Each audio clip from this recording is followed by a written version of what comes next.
Dua pelaku pencurian fasilitas rambu lalu lintas di Palembang yang tertangkap Senin lalu terbukti mengkonsumsi narkoba.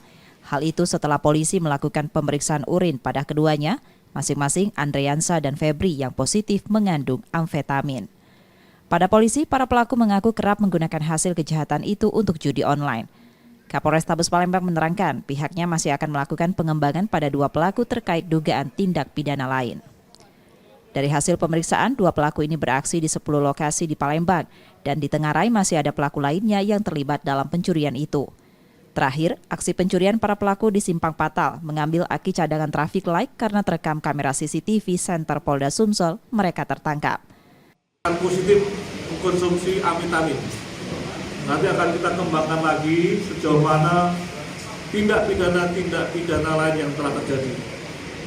Rekan-rekan sekalian yang saya hormati, tersangka Saudara Febriansah dan Saudara Andriansah sudah melakukan tindak pidana pencurian ini ada di 10 TKP.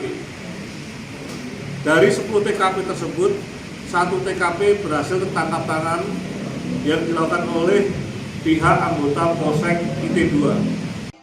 Tak hanya terancam hukuman tindak pidana pencurian, pelaku juga terjerat penyalahgunaan narkoba yang kini ditahan di Polsek Ilir Timur 2 Palembang.